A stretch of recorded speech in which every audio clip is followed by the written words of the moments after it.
The construction industry and built environment is worth approximately £1/3 trillion. Awful lot of money.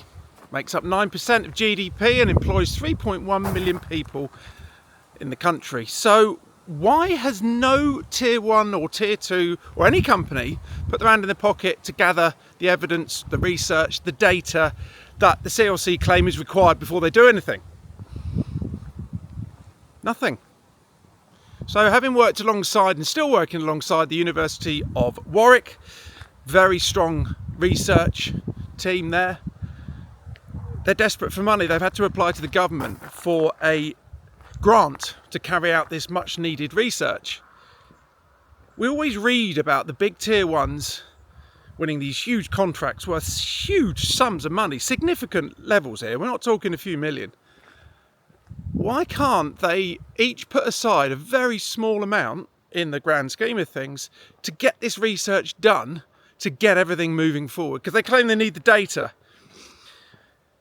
And on the flip side of that, the consultation, which has been delayed, as I've said in previous videos, because they needed feedback to find out people were on holiday in August. Shock horror.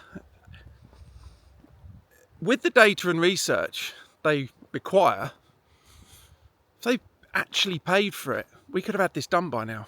And the thing that really grinds me is they don't care this is being delayed. A family tonight, or two families if you look at some statistics, will no longer have a dad, a daughter, a best mate, a work colleague, because, as I say, with some figures they claim 2 a day. We still need these figures finalised, but it's exceedingly high. Does that not sit on the shoulders of these people that want to take all the glory for this work that they're not doing at the moment? Because I wouldn't sleep knowing there's no urgency, there's no desire, there's no drive to get this put in place as soon as possible. There's people taking their own life every day, and there has been for year after year. Delaying it is just going to make things worse. I just can't get my head around these people. You want to take the credit, pull your finger out and do something. Because the longer it takes, the more unnecessary suicides there are, and more people that are going to be affected.